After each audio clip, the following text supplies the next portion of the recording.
the face. All right, boys, we had a little rough start getting in here. Julian almost got a concussion. Are we go? Yeah, dude, I guess it's rolling.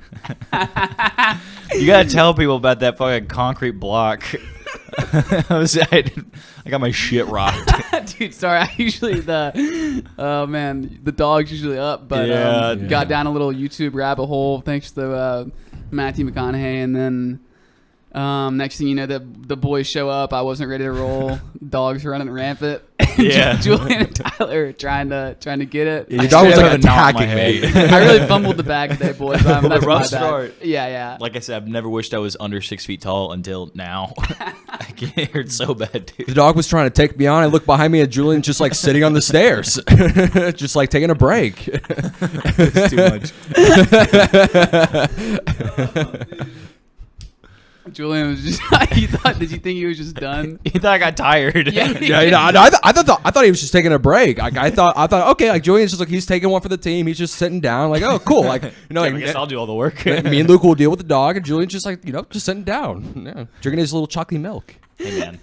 Yeah. All right. Well, y'all are the Please don't sue a Jen that talks. Y'all are the first guest that's had any altercation. I hope you guys got your LLC and lawyers ready to fucking go. Yeah, we didn't sign any liabilities, did we? Yeah, you're right. No paperwork. Uh-oh. Well, Kenya, I don't even. Yeah, it's not even a company. So what would you sue? I don't know. Personal liability, maybe, right? Yeah. Definitely you. I guess so. Like that's my dog. Well, it's not actually my dog. Oh, the dog. It's definitely the dog's fault. Yeah. I would Sue say the dog. I would say it's not the dog's fault. Oh yeah, because you weren't messing with the dog. If the dog wasn't involved, that would not have happened. I mean, because I was messing with the dog. You just weren't paying attention. What do you mean? I wasn't supposed to like look up every time I go up the stairs. Oh yeah. You came down the stairs, and I remember like when we first came down here, you intentionally like hit that little thing as a reminder, and then 5 seconds later you forgot about it. Totally Whose fault did. is that? I don't know, but when the dog was just running rampant, he wasn't thinking about where his head. I was distracted. Yeah. He was on a mission. All right. Well, anyway, wish we had a video of that, but hope we did an accurate job describing. You should have taken it. The door, All right. So when y'all, the first thing y'all said when you walked in the house was, y'all had a little beef or something. No beef. No beef? No. It was No like band beef. No. Okay. It's like we were talking about just like what we're gonna, what we're doing. Yeah. With our lives. Which is a tough conversation. It was like a tough conversation. So y'all graduate in 2 weeks. So you already graduated. Yeah, I'm already gone. Okay. Yeah, I've been in Athens working for a little bit, but yeah, kind of waiting on Julian and our drummer to graduate, but who's the current drummer? Jack Gregg. Jack's in the The band. OG He's in, is back. Very nice. Yeah. We can go ahead and announce that because actually I've been talking about that for a while too. Like we never had like any like social media things saying that Jack's a drummer again or whatever, and I keep kind of bringing that up, and everyone's just like, yeah, cool, and it's just like we never got that done. Yeah, but we need a cute. We don't have a cute picture of him. That's true. Actually, all cute pictures. Make the official announcement. I'll splice it and make a clip of it. Y'all can put it on Instagram. Okay, there you go. For sure. Jack Gregg back in the band. This just in. First to hear it. Live on a Gin That Talks podcast. Yeah. Very cool. Big things happening. Very big. All right, so what's the plan though? Like, what was the discussion, argument, whatever you want to call it? What was it about? It was by far not an argument. Okay. It was just. It was more we were both stressed and like, what are we doing? well, it originated from like we were talking about like what are we gonna do over the summer? Because when he graduates, and my last day of work was actually yesterday. So shout out Canes. Shout out Canes. I worked there from early February. It was. It was a fun job, but it was rough. But so we were just talking about like potential things we were gonna do over the summer, and or like like Jack Gregg lives in Dahlonega right now, and we were maybe thinking about going up there, and then we started talking about, well, why don't we stay here in Athens? And then it got to the real question of like, well, where are we going like a year from now? And then we just like a bunch of we spiraled. Yeah, we spiraled very quickly, but it's just like a bunch of logistics that. We really did. Well, it's funny because we came down to is we don't really have the answers right now. Because like he already graduated last December. I'm graduating in like a week. And then Jack Gregg doesn't graduate until next December. So we're like, if we're going to do this, we want to do it right with, with our team. And like, so it's like he can't really, like we can't do anything until he graduates pretty much. Well, he can, like we can do stuff like around here and stuff, kind of like what we've been doing.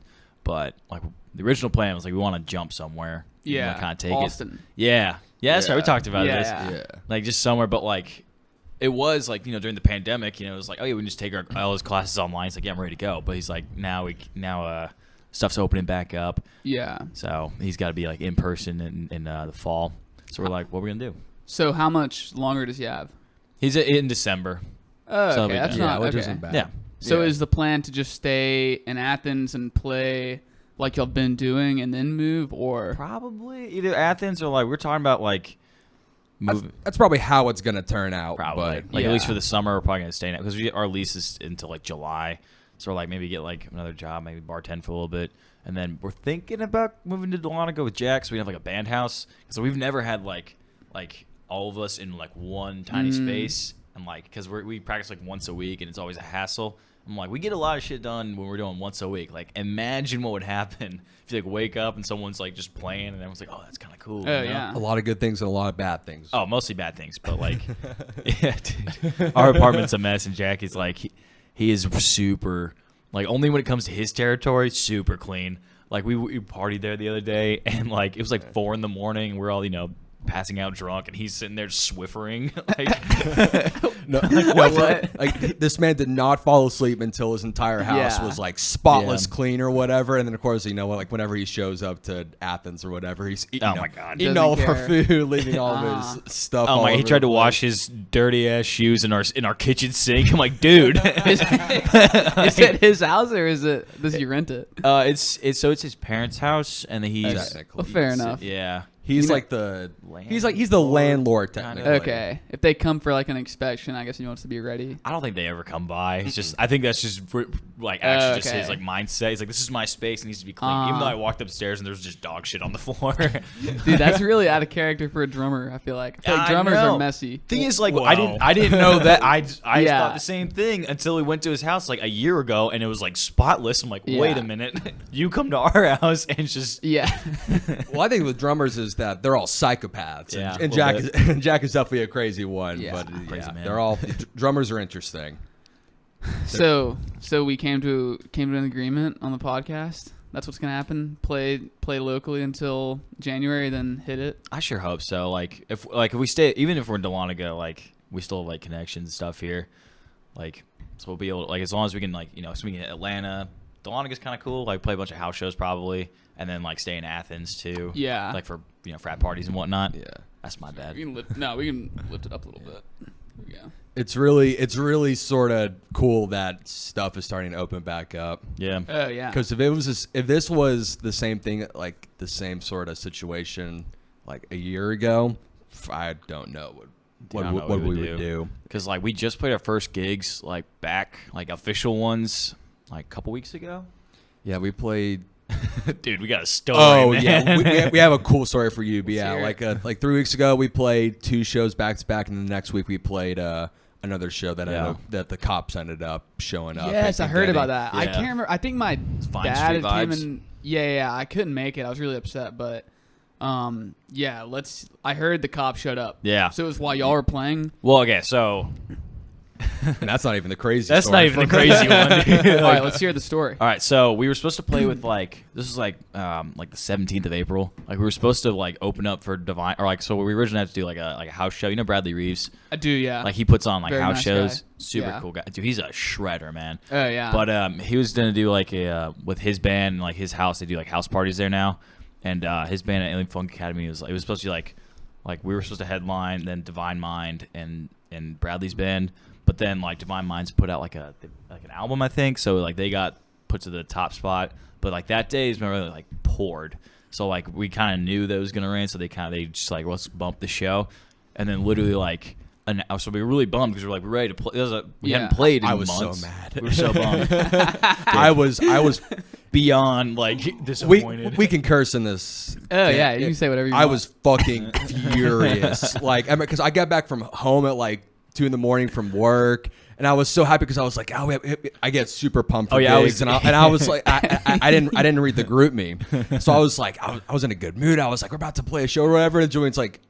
He's like, what are you talking about? I'm like, the show we have tomorrow. He's like, oh, you didn't read the group me. And I went into like a fucking little mental breakdown. But Yeah. anyways. And then like literally like in like the Athens Jam Ham group me, like the one with like 400 people. Yeah. Like I think it was like John Cherry from AFTM. Like he were like, yo, we need another band. Who's ready to play tomorrow? And I was like, I hopped on top of that so quick. I'm like, dude, where are we playing? Yeah. And so like we ended up opening up for AFTM for I can't remember. Oh, no way. Yeah, at like Where?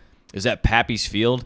Okay. And it was still the day that it was supposed to like, absolutely pour. And it did. And it did. So we were like outside Pappy's Field, and there's like what a is pavilion that? there.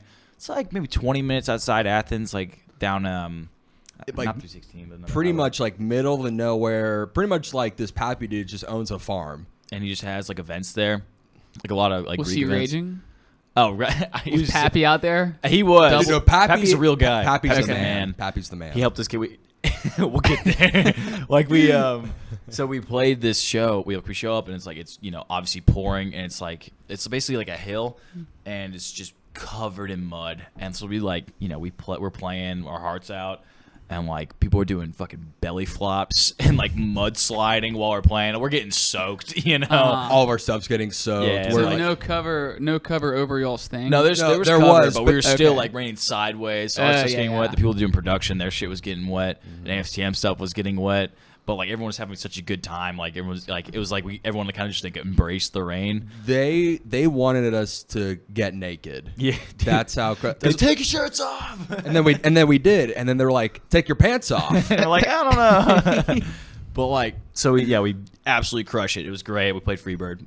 Went really well. Had to. And Yeah. like we were like, so I think we sold out of all our T-shirts. But I'm pretty sure that's because everyone just wanted dry T-shirts. But we'll take it. There's still one person needs to bend. I've been pinging this woman. Is that one chick still? I can't remember her name, but like I've been pinging her. She owes me $25, man. He owes the band, and I'm like, yeah, that's a no. But so like we were like selling T-shirts, and this guy like kind of like a little bit. I can tell he's a little drunk, but he walks up to me. He's like, yo, do you guys want to play a wedding? And I was like, what do you mean? He's like, you guys want to play a wedding? Like, sure, when? He goes, in an hour. And we're like, like we already kind of set this, like, let's talk to the boys, see what happens.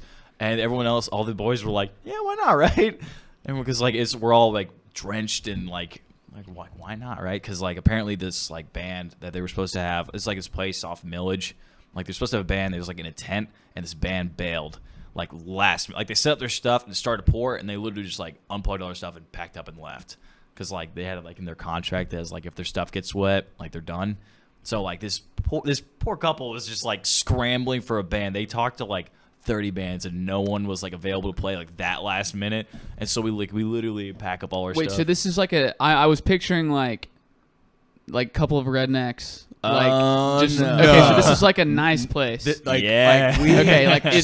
the journey. So, and this is where the journey begun, because again, like Julian said, we were all soaking, drenched, wet, mud rats, man. And it's like everywhere. even if y'all show up in tuxes, it's like no offense, but like we're not y'all learn a wedding band, not and that's a that good kind. thing. No Well, one like wedding bands are they're wedding bands. they're lame. Yeah, I mean they're good for wedding bands, but they're kind of lame. yeah. So we had to like pack up all of our muddy, wet stuff that we weren't sure was operational or not. What was the pay for this? Oh, We'll Okay. we'll get to Sorry it. to interrupt. Keep going. But we got all of our stuff in the van, and of course, it's on this hill and it's muddy, so it took a long time for us to get the van out. Oh yeah, they had to like Pappy had to like he was like directing us out, and then he had to like a bunch of frat guys just push us out because our minivan got stuck. And then we made it home, because the first thing we had to do was clean ourselves, because we were smelly, dirty, all that bullshit. We smelled so bad. We did that really quick, sort of scrambled, got our stuff together, went to this wedding, and when we say that this was a full-on wedding, like this wasn't just your random shtick in the mud, like this was a full-on wedding. So we get there, I remember I looked at Jack, and we just started laughing, because we were like, we're about to ruin this wedding, because we were wearing like t-shirts, jeans. Yeah. Jack wasn't wearing any shoes. And we just showed up, and like all these people are just like they're like clapping at us or whatever, because they're like, oh cool, man. We're just like, oh shit, we're about to they don't know what's about to happen. like we're like actually about to, like I remember like this gentleman walked up to me. He was like, hey, like y'all seem pretty nervous about this. And I'm like, no, sir, I'm not nervous about this. I just don't want to like, ruin like this beautiful couple's like day or whatever. Yeah. So we get all of our stuff on stage. Sort of again, we're scrambling because how soon can you get everything ready? Because we have to like go right because they've been waiting. I guess be ready in 5 minutes, right? We just got there, like no. But like, so we start setting up our stuff, and like the wedding planner or whatever like hands us matching T-shirts. He's like, like it look nice, I guess. So like we're all wearing black at that point, and we finally like start to play, and dude, it goes.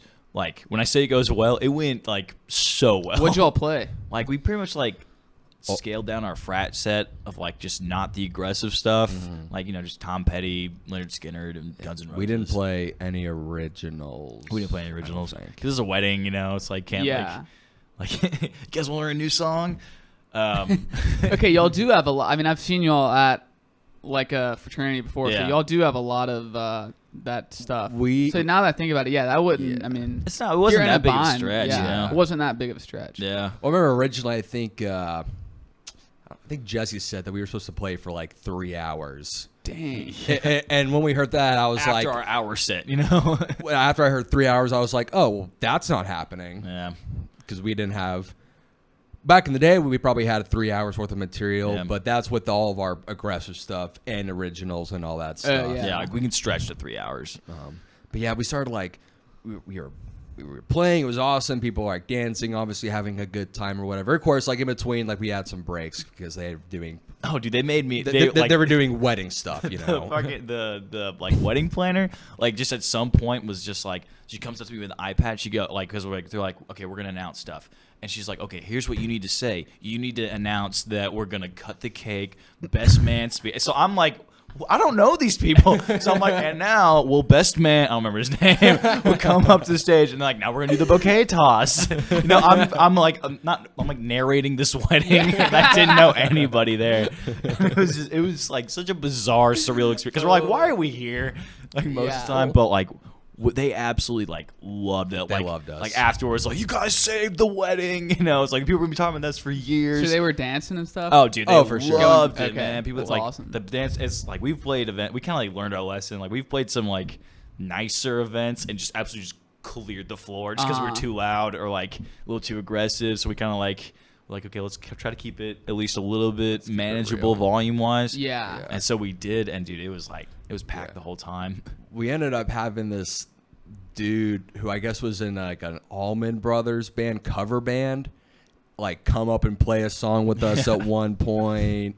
Like we had like a bunch of, and again, like throughout the show, like these like old people pretty much would walk up to us and be like, like they're probably like a little intoxicated, but they're like everyone was hammered. They're like, y'all fucking got it, like y'all are actually awesome. Yeah. Like when we got y'all, we thought y'all were gonna be trash, but y'all are killing it right now. And then I think one of the other funnier moments of that was, so this was like a half, like the one side of the family was Catholic and the other side was Jewish. So Julian of the Prey. Oh no! No. So, but at one point, like I remember in between a song, there's this guy next to me, and he keeps like shouting. He's like, "Hey, when y'all finish a song, talk to me." And I kind of brush it off just because I don't know. Like we play another song, and he's like, after we're done, he like taps me. He's like, "Hey, like, can we talk?" I'm like, "Sure," like whatever. And he's like, "Hey, so like." I want to play I want to play some music. I was like, huh? You want to what? Like middle of our set, like. And then I forget what like the term for it is, but like whatever like the Jewish ceremonial like wedding music is or whatever. So he ends up playing that or whatever. So we pretty much get what? Like he had his own like little. He was like apparently part of the band or like the manager or whatever that the band that bailed. So like he was just kind of like vibing there. And I don't know, man. It was kind of weird. But he starts playing this music off of the PA or whatever. So we got like a 30-minute break just kind of listening to. Yeah, dude. He was just like playing this like like didn't the guy get put up on the chair? Yeah, yeah, it was like one of those things. The typical like dude on the chair, like breaking the bottle, like all that. Yeah, sort so we were of just stuff. chilling for 30 minutes too. That was But yeah, it was a crazy. And we ended up. So I guess this is the part where we can get to it. We got paid so much money. That's great. It was. Are we even allowed to say? I mean, $2,000. We made bank that weekend. Okay. Like, not only did they pay our fee well, but we got tipped too. yeah, because everyone was just so Oh, happy yeah. that we showed up. That's incredible. Yeah, we got a. Because that's fun. Like, We got a y'all lot of walk money. in muddy. Yeah, dude, it was like it was Like- a story. Like, Yeah, they're like, yeah. where did these guys? And like the guy that was kind of like tipsy at the Pappy's Field thing, he was a goddamn hero because he was like, you guys brought How the did band. he? Why was he at Pappy's Field? I think it was a KA. He was there watching us like okay. with the fraternity, and then he was like on the phone with everybody. Like, so like, I'm trying to sell T-shirts, and he's like giving me the phone to talk to the other person that's like coordinating, and I'm like, I just pawned it off to Jesse because he's way better at that stuff than I Yeah. am. And then he's like, yeah, okay, we got to go. We got a gig. I'm like, what? Dude, that's a story. It was insane. So, and it was the night before that the gig got canceled. Yes. You're all mad. And then the Yes. next day you get 2 awesome gigs and make bank. Yes, Dude, it was like, I don't know what like stars aligned for that to happen, Yeah. but it was insane. Okay, so where did the cops come in? Okay. Is that at this wedding? No. No, that's So, next so this is next weekend Okay. at the Vine Street Yeah. Vibes. Okay. That show. Dude, it was a lot of fun. Like, yeah, you should have been there, man. It was a lot It of was- fun. It looked man. like fun I was impressed on how festival style it really was. for a house show, yeah. Because Yeah. there was like a ton of people there, and it was funny too. Because I think you had like, we noticed it like off the bat. Like, you had like your weird 2 segments of people there. You had like your frat guys there, and then you had your like indie sort of like hippies there too. Like, Yeah. all in the same space. Like, that was like pretty cool and interesting to see, just because that doesn't happen a lot. Like, of course, like, there's weed everywhere. There's all that sort of jazz. Dude, like the guys in do you know Fungus? They're like a jam band kind of. Oh, wait, like Big Chungus? No, Or wait, Fungus. I don't know Fungus. Fungus. Okay, yeah, they're kind of new. They're kind of new, but like they put on their guys like they're all in Pike, I think. Okay. And like they have this like 3-house compound pretty much like off of Vine Street, and they're like, we want to put on a festival. So like all the guys in Fungus, like the guy Nick Puglisi, I don't know if you met him, dude. He like tirelessly worked because they did it. It was for charity, right? It was like for a couple. I can't remember. It was like something for feeding the homeless and one yoga thing, something like that. But like it was this huge, massive charity event that they put on, and like we were the only like not jam band. So it was like jam band, and like even like when we were just kind of chilling, like we were, we're all wearing black, and like And that with was awesome. The hippie crowd, and like everyone, a lot of people came up like, y'all look like a band, and they're like, yeah, like, and then we play like, dude, like it was really good bands playing, but so we play our set, and it was like. We got cut like 10 minutes short just because like they were like, yeah, we gotta keep going, like because the band Family Recipe was supposed to play after us, and we started playing like our new stuff because like our new stuff, and it went like the first time we played a lot of those songs live, and it went like Very, fucking very insane. Like we played the song like we have a song called Sidewalk Smasher, and everyone thought it was like a cover because everyone went fucking hype for it. It was so much fun, but like so like we get done playing. And Family Recipe sets up, and they play like one song, and then all of a sudden, like everyone's like, "Shut it down!" Like I was like, "What's going on?" It's like the cops showed up. I'm like, "What are you talking about? They're towing our cars!" Like, what is going on? Like immediately, it was just like, Yeah, so apparently, while we were playing, whoever the landlord was, there was a big miscommunication with this landlord because I guess he thought that this thing wasn't gonna be like a festival. Pretty much, he just thought it was gonna be like some people coming and doing yoga, apparently. yeah, And there's this, big miscommunication. But there's this like across from where this compound is, there's like a lot where a bunch of people park their cars. So this like landlord shows up while we were playing, I guess. Yeah. Parks his car in front of like the only way in and out of this lot or whatever. so these boxes like 40 people in. And it's like, one move. I'm gonna tow all of these cars. Wait, what? So he didn't let people leave. He intentionally blocked everyone's cars. Yeah, he's like, I Correct. want these cars gone. Correct. Like, and I want people to pay. Correct. And like, so like we come out, and we're like, there's like, probably 20 people, like, and there's a police officer, the landlord, and like 20 people. And like some of the guys from Fungus were like talking to the landlord. They're like, we're sorry. I thought that this was like, I thought we talked about this. And he was like, I knew it was going on during the day. I didn't think it would be a night thing. He's like, it was a festival. It was a huge like miscommunication. He's like, I thought this lot was gonna be used for like yoga, not cars. And like, so he was like, I'm gonna tow all these cars. And then like the cop because the cop was actually he's kind of like on our side a little bit. He was. He was like almost talking down the landlord because he was pissed, man. And like, so he was talking to the landlord, and he was like, like, all things considered, they gave you a pretty big heads up. This was for a charity event, and you could probably just let him go. Like, it would probably be no problem. And like, so we're like, okay, the cop's cool, Mm-hmm. And like, eventually, like, backed out his car, and we all just like immediately moved all our cars. Yeah. Mm-hmm. Yeah, so Dude, that landlord sucks. I know, man. Yeah. I mean, the fact that he wanted, because it's not even like people knew. Yeah. Like he was just trying to tow innocent people's cars. Yeah, no, I thought we were okay to park there. Yeah. Yeah, so it went from like we were playing to, hey, you got to cut your set short because this is when the cop showed up, to when we were done, like literally family rest would be gone on stage. It was immediately told to stop playing because I guess which sucks. It's the situation that was going on, but that was crazy too. And then like if I wasn't there, but didn't like some drunk guy almost like so so like we were all like politely taking most of the guys from Fungus were kind of like talking to the police officer and landlord, and some dude like because we were all being polite and it was like his turn to talk. This guy started talking and just immediately like. He says something, he's like, why isn't this okay? He started, like, fighting it a little bit. Like, what do you mean there's going to be 300 people here? Like, what do you mean this is going to be this? To the cop. And we're all like, we don't know him. Like, this guy is, we don't know him. Because, like, he was like, we were getting so much, like little by little, like, just, like, conversation. That's how it goes. And just everything he said was just, like, just tore everything apart. We're like, we don't know him. Like, this guy can... That guy was secretly Jesse, was he? No. We don't know this guy. I don't know that guy. He was playing on something, man. He was like, he tried talking to me after, and I was like, what are you saying, dude? Because he was just on another planet, man. Yeah. Well, that's a story. Yeah, man. Two crazy things happened back to back. Yeah. Yeah. Did on y'all's first podcast, did y'all talk about the summer adventure? Oh yeah, I don't want to talk about that, but we talked about it. So, but y'all say Jameson's this. Yeah, dude. Round two. But those 2 weekends combined for me was a bigger adventure than those 2 weeks over the summer by far. Yeah, like it was crazy. It was. I felt like we took the A plot those two weekends because the weekend sounded like it was all fun. Exciting. The summer sounded like it just kind of sucked. Yeah. And it was long, driving around.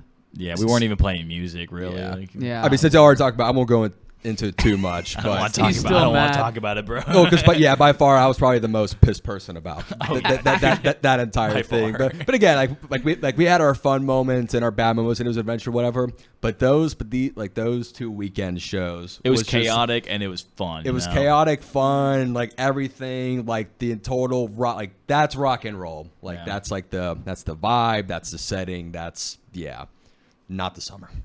Dig it. Well, where do we go from here? We're only 30 minutes in. Oh, yeah? Dude, did you end up coming to the Hotel Fiction show?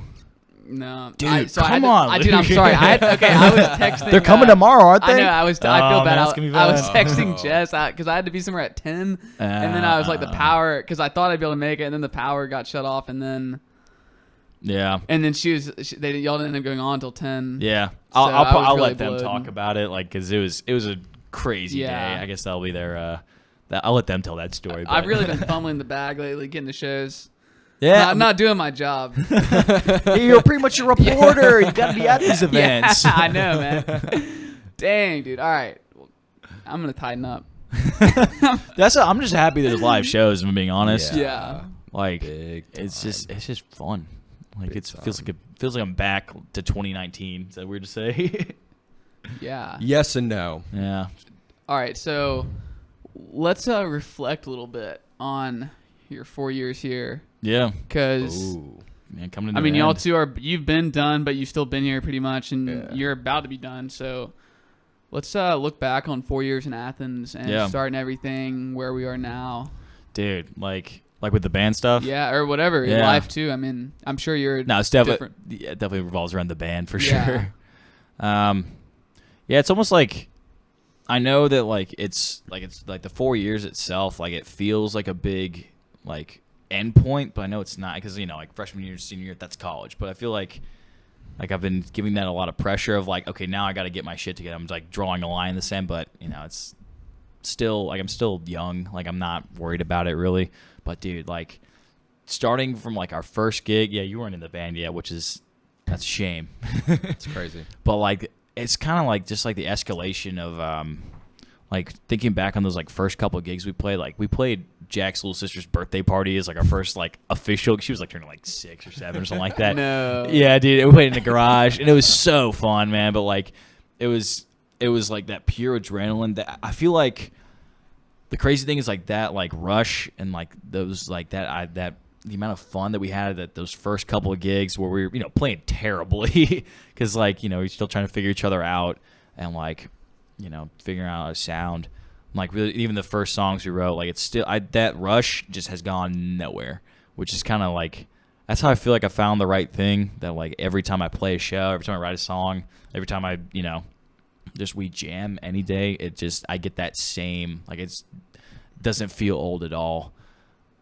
But yeah, we got some good stuff cooking now. But yeah, I feel like we finally figured out the team. That's the thing. Like we've gone through a couple different members, but I feel like what we got now is kind of like where I want to go. That's why like we could jump to Austin now and get a new drummer, but like that hasn't even crossed my mind. Like I don't want to do that. Like I think we found the team that works. That I don't want to be in a band with someone that like that I don't know. Like I want like a brotherhood type thing. Like I want my ride or dies in the band with me. So if you could change anything, would you change anything? And what's like the most important things y'all have learned?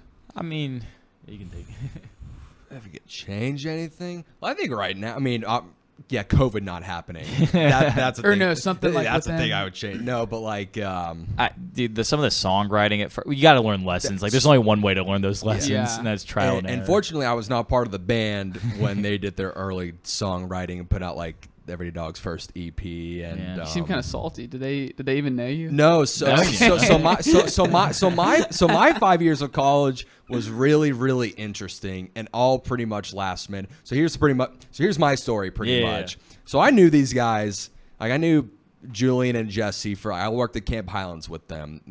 That was going into my senior year of high school.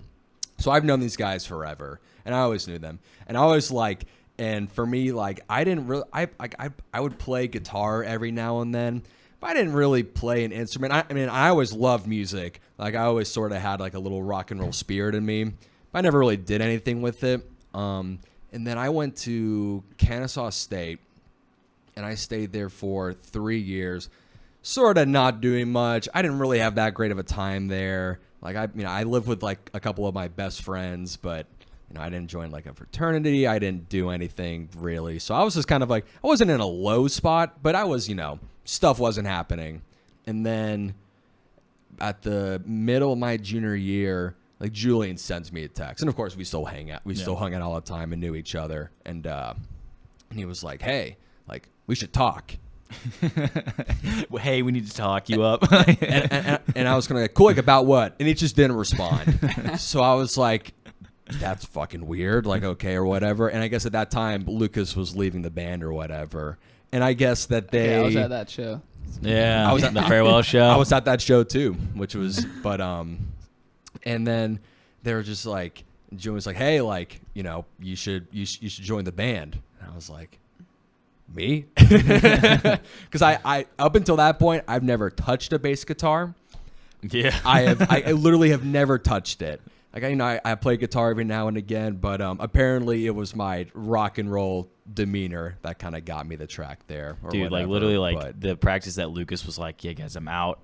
Like my mind was immediately like, okay, who can we get? We can get someone that plays bass. That's that's good. Or like, it's like I like because of that mentality. I'm like, I want people that. Like, we'll figure out the music is the easy part. That's what I've figured out. That's like one of the biggest lessons is like, dude, if I could just play music and like write songs, it'd be game over, It's like, but it's like all the other stuff. It's about like, spending time with each other, not trying to kill each other. And like music can always be learned and mastered. Yeah. Friendships are hard. Yeah. So I was like, literally, I'm like, he said Spirit of Rock and I was literally like to Jesse and Jack, like, who do we know is the Spirit of Rock and Roll? And they're like, I don't know. It's like Tyler Griffith. And they're like, that's the guy. Like immediately. Dude, that's awesome. That's a really cool story. Yeah. And so like I remember, so like he offered me and I was like, well, if I can get into UGA, for sure. So I immediately, like, next day, transferred to UGA, like, very last minute, didn't really think about it too much. And it was just one of those things where I felt like, yeah, like, this was always, this is meant for me, you know? And then just little by little, started learning, started doing all that stuff or whatever. But yeah, so anyways, I was not a fan of the Everyday Dogs early stuff because they were like when we worked at Camp Highlands, they were the camp band or whatever, they would play, and I would see them, like I would see Jesse shred and Jack do his thing and Julian do his thing or whatever, and like they're immediately I still look up to you guys. I hate you, but like. But there's just idiot, yeah, you're a dick, but but like phenomenal musicians, and then they came out with their EP, and I was like, what the fuck is this shit? I was just like okay, it was pretty good. I mean, I get what you're saying so correct. The genre wasn't like that. It doesn't define it all. It was good music, but when I pictured Julian, Jesse, Jack, that was not them. Okay. So I was kind of like, really? And then they came out with Nevada. Nevada was cool, and then they came out with like Nevada Pass were cool, and then they came out with All These People. that song. And I hate that song. And I was just like, what are these guys doing or whatever? And I don't think, in me joining the band, I don't think has any correlation with like the style of music that we're doing now or whatever. But I think it was when I did join the band. Yeah, they started to do things a little differently. Like I would confuse like we had no direct. It was basically like I would be playing, I would noodle, and I would find something cool, and it'd be like, that's the song we're gonna show the band. You know, it wasn't like at all calculated or precise at all, which is something that's a lesson I've tried to learn, because like I try to make songs now that's like I want to listen to that song. You know, it's like it's a song that like if we do a shitty phone recording, it's like I want to be listening to that because I want to, not because it's like, okay, this is the new song we're doing. And like he said, like when he pictures all of us, like it's like all the stuff we listen to is really like, it's like heavy stuff, you know, and heavy and hard and fast and like, you know, it's good. And then the stuff we were writing was just like, you know, it felt right at the time, but like, you know, it's like one of those lessons. You're like, who am I really like writing for? And it's like, what do I really want to be doing? It's like kind of like taking it like a different approach, like of like I want to be writing a song that would be, you know, just want to write something that kicks ass, you know. And now I think we finally found a stride that we're like we're writing some crazy, like I said earlier, we're writing some crazy stuff right now. So were you trying to cater to what you think people wanted to hear, or was it just what was coming out? I think it was just what was coming out. I think it's what was coming out and what we like. Again, stuff that we want to listen to, stuff that we would like. Let's just have it on our Spotify shuffle, and it would come up. We wouldn't skip. You know? No, like all these people and by surprise, we're like the whipping boy. We're like, we're never writing those kind of songs again, you know. Which, you know, it's like one of those things. Like I write, you know, stuff all the time, and it's not all, you know, heavy and hard. Sometimes I'll have a, you know, day where it's like, okay, I'm feeling happy or whatever. Like I'll write stuff every day, but like now it's the stuff. It's like, is this, you know, kind of the direction we want to go? It's like being more calculative. Like we found a song that we really like. It's called Black and Bleach. Because like something we all like. It's fast, it's heavy, it's fun, and it's like ripping guitars. But it's like now I'm kind of writing of like, okay, does it fit this kind of idea? You know? Yeah. Because I think another one of it's a good problem to have. But the four of us, like even though like, you know, like we're bonded and we're usually all like on a very similar page or whatever. And we all love rock and roll, but all of our different sorts of rock and roll that we all like are just a little bit different. So there's always been sort of like a tension between like what sort of, we always talk about like genre, like what sort of genre do we fit in? Like we went through, like when I joined, we went through this weird sort of like like prog sort of phase, which Yeah. which at the time was really cool, but again wasn't really us. And I think we're finally gonna get those like a year and a half ago. We've been waiting on these mixes forever, man. So you would say the stuff you put out a few months ago isn't y'all? I'd say that's pretty prog. It's pretty. Yeah, Dude, so- Blackfire's yeah, so pretty Blackfire- No, heavy, not man. Blackfire. Before. Which one? Oh, Or she, wait, no, I she's might be- she's crazy. I might be. Blackfire is like the really intense, Yeah. like grungy. Yeah. one. Blackfire was No, really no, crazy, no. but that still is part of the. What's the one that sounds like space? Oh, that one's not on that. That's the one we're Yeah. talking about. That one's not so- on Spotify yet. Yeah, that's the, so, okay. Yeah. so. But yeah, I so think like, y'all showed me. I've seen that live. And Yeah. you showed it to me one time. Yeah, so like a year and a half ago, like we like recorded like 6 songs or whatever. They're all pretty proggy. Like we definitely like we put like a bunch of stuff on top of these songs. Oh, or yeah, we were whatever. stretching ourselves musically. Yeah, I we think. like we we were were reaching a little bit. which was cool because we're talented enough to do that. But again, we sort of got to the question of like, is this us? Yeah. And then when Jack was out of the band and we had Johnny in the band, we were sort of going through writing like these cool like sort of hard rock, Like heavy. It was pretty heavy, like pretty dark. like pretty like dark and heavy songs or whatever, which again was cool.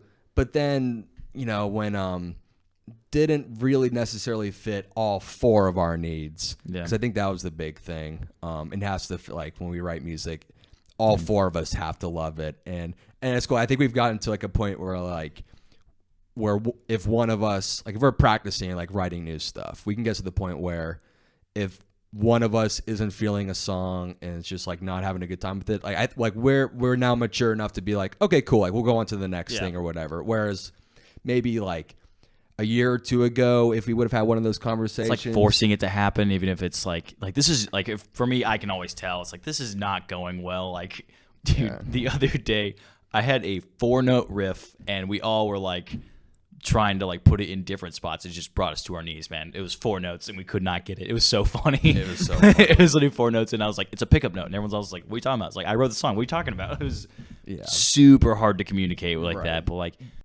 But now we sort of have like it could be like, I mean, usually, and I'm okay with saying this, usually Jesse and Julian sort of butt heads when it comes to that sort of stuff. Because again, both of them love rock and roll, but both of them are very kind of, not very different parts, but very sort of different Left and right brain, style of thinking about stuff. So, back in the day, if we would write a song, if like Jesse wrote a song and Julian didn't like it, we would keep trying to like force it to try to make it work, or like vice versa. If Julian wrote a song and Jesse didn't like it, we would try to force it. But now I think we're to the point where like we're writing stuff that all 4 of us can look at each other and honestly be like, yeah, this is good shit. You know, like there's no need to argue and butt heads, and which is really, it makes practicing a lot easier and less, but a little less funny for me because I love it when Julian. Because when Jesse and Julian argue, it is, for me, it is the funniest thing because they're both so stubborn. I know, man. It's like trying to move a fucking mountain with Jesse. And both of them will with me. So. And both of them will die in their respective hills or whatever.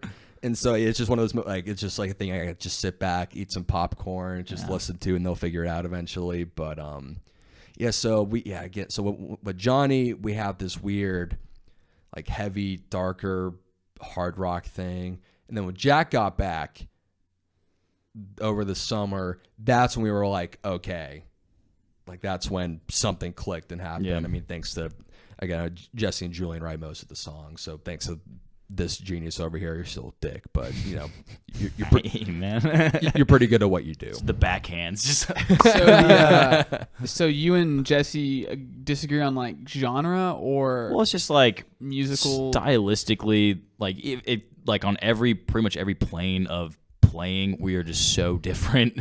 Like down the stuff we listen to, like Jesse loves Muse and Weezer, and I just can't fucking stand those bands sometimes. I hate Weezer. Dude, I can't like Pinkerton's okay, man, but dude, he likes the new stuff, the new poppy stuff. I'm like, dude, I don't know how you're listening to this.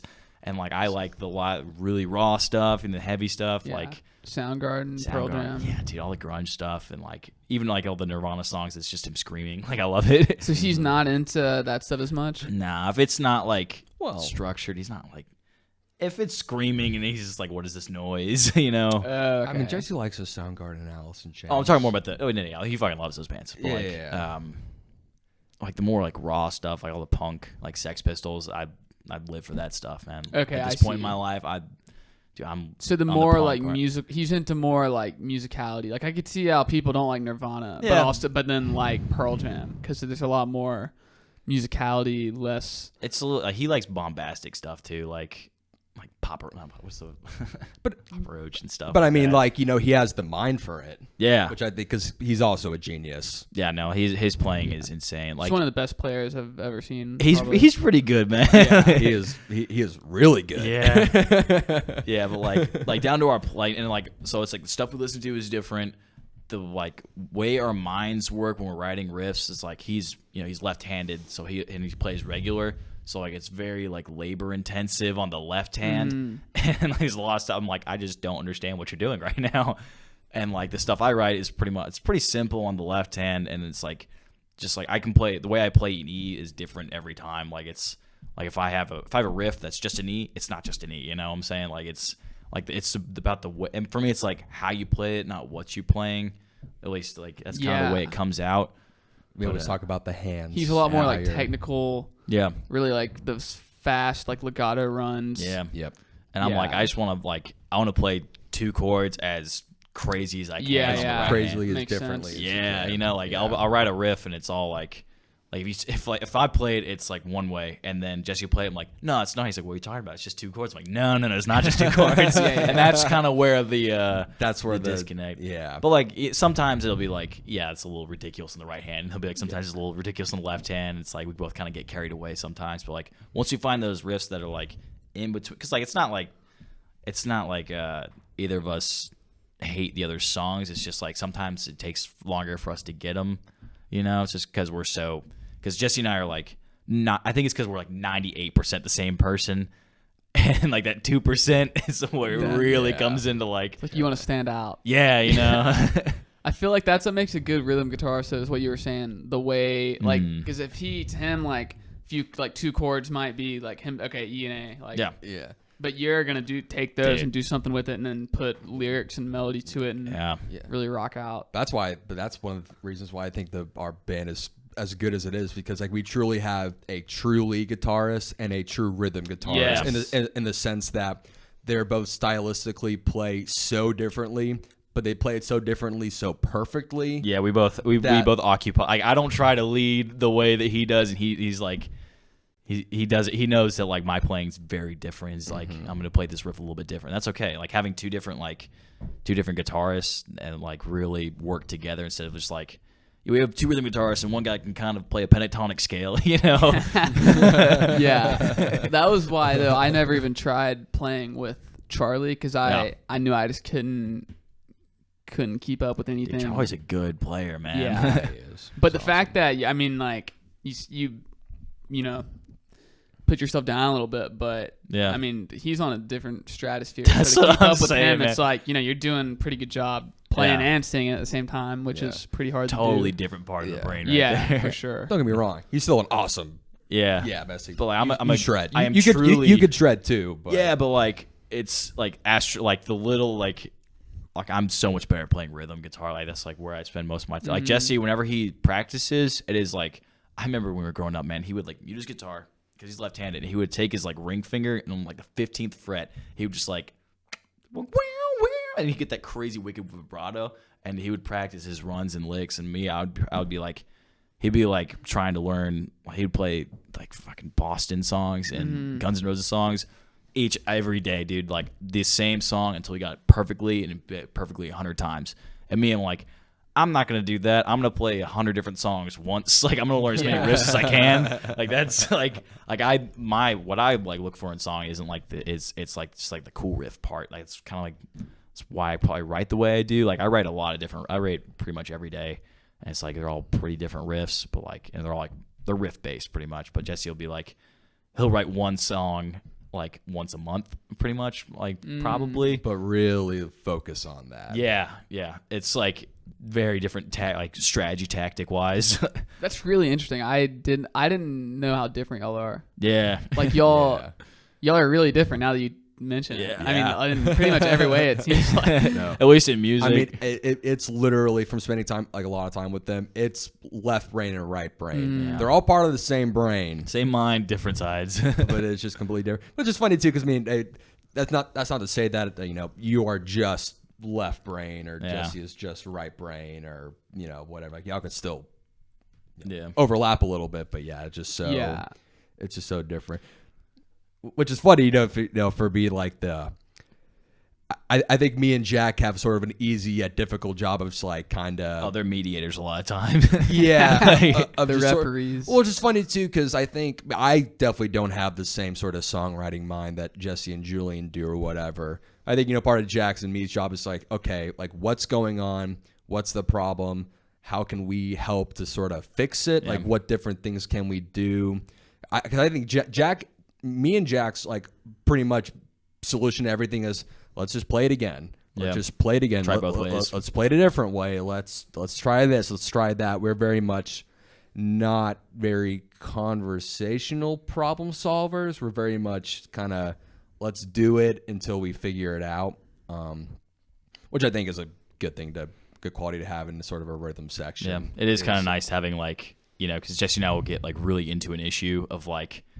Like if anyone else were to like sit in our session, and be like, "What are you guys are talking about the exact same thing?" No, we should play it this way. He's like, "No, we should play it this way." They have stupid arguments. It's so dumb for the most part. It's just like it's about those like tiny little details of like, no, I think we should play it this way. No, we should play this chord there, and like there's no lift there. It's like the little stuff, and literally because like where we practice, like it's me, Jesse, Tyler, and Jack, and like I'll just like we'll be talking to Jesse, and I'll be like, "What do you guys think?" and then he's on his phone like Jack. Yeah. No, usually they'll be like, and usually because like I don't know, there's like the different way all our minds work. It's kind of nice to be like have a couple people that like know what they're talking about and be like.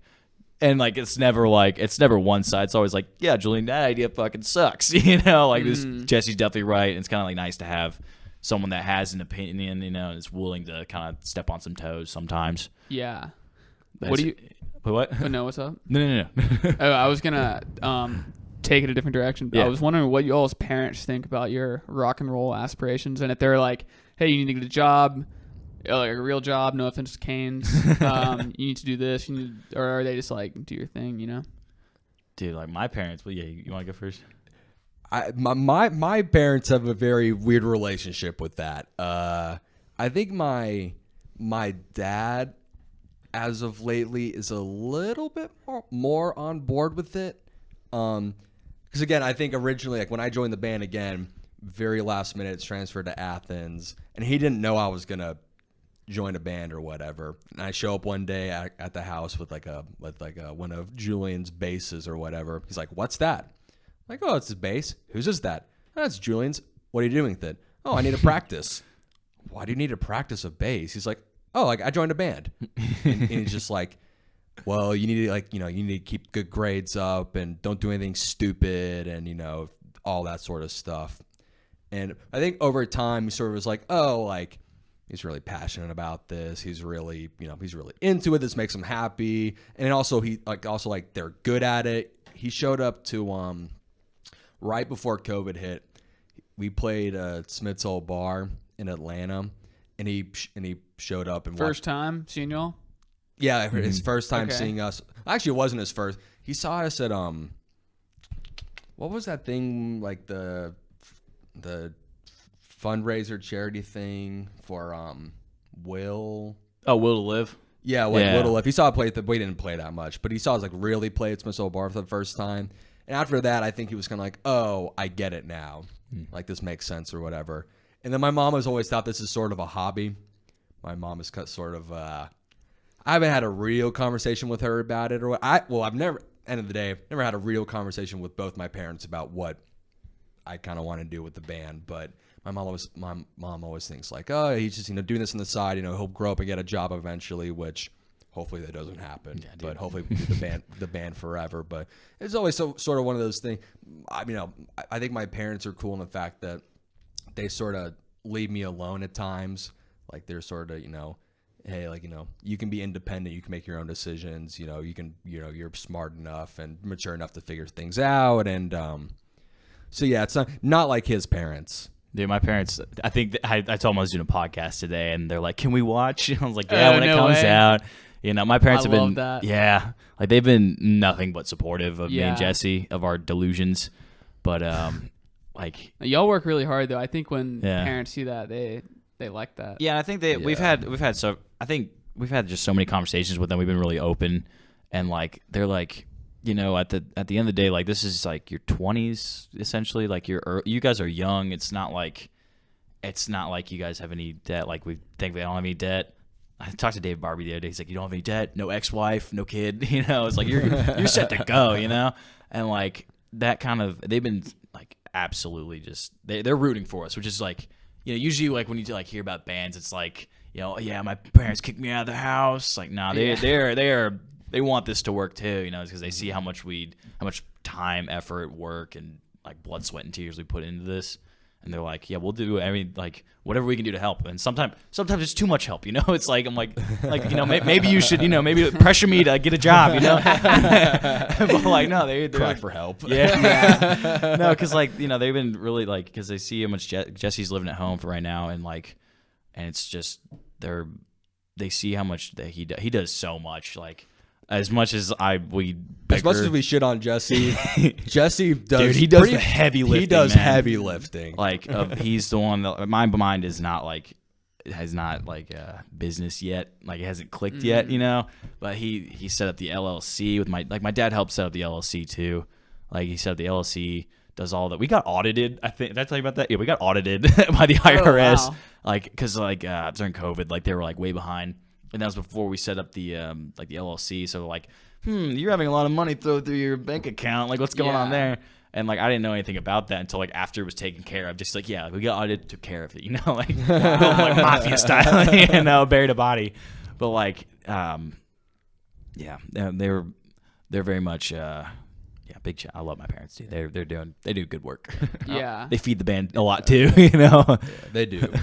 I also think it helps with all of our parents' sake that we are, even though we are in a rock and roll band, and there's always those stereotypes of like, oh, they're all like drug users and just like impregnating everyone and stuff like that. No, but we are like, like when I say we are actually sort of like normal people, we're pretty normal people. Doesn't Jesse work at a church? Yeah, exactly. And like we've like all four of us are sort of like raised around like like the church, and we're all like pretty. We sort of have like a not like a very strict sort of morality, but we're all sane. Like we all know, like we all have like expectations of ourselves. Yeah, because we take it sort of seriously, standards. Yeah, because we take it like I mean, like music's fun and all, but we're smart about not like burning out and not doing anything stupid. Like we're not.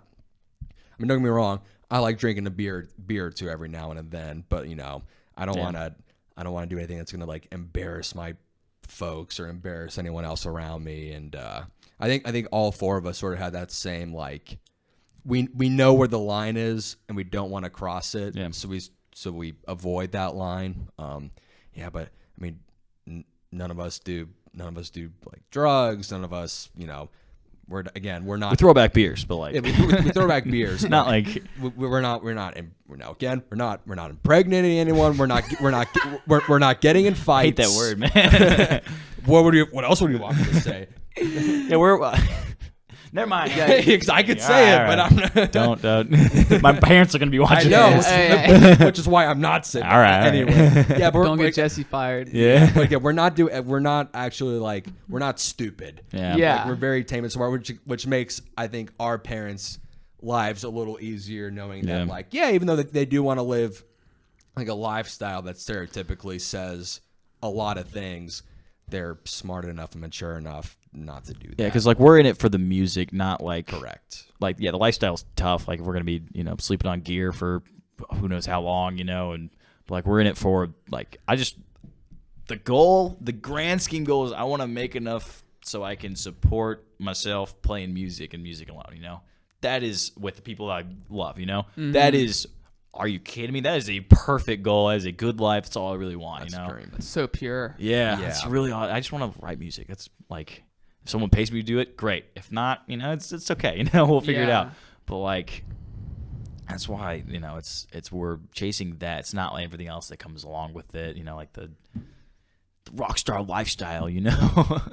Yeah. I think I spend too much time thinking about not the, like all the things I do, the, not just like the art itself, but, you know, what other people think and how can I get this out, blah, blah, blah. But yeah, it definitely shows in y'all's music because you put out good stuff. Dude, we're trying, man. Yeah. We're trying. And it's the new stuff. Like that, I assumed at first that you were just writing stuff that you thought people would want to hear and girls would want to sing. Yeah. But I mean, you said you weren't, and then now you're putting out the stuff you really want to. I feel like, and people like it. I think. Yeah. No, like those early everyone songs. Knows y'all as the rock and roll band. Yeah. Right. Yeah. Dude, we're feared. Yeah. We are feared. I definitely enjoy. Again, I love all these. I love all, like, you know, most of the Athens bands. I think they're all great people, all great musicians. We're just whatever. so different. But definitely one of the things that totally motivates me is knowing that, you know, we can get on stage and potentially outstage some people. Oh yeah, like that.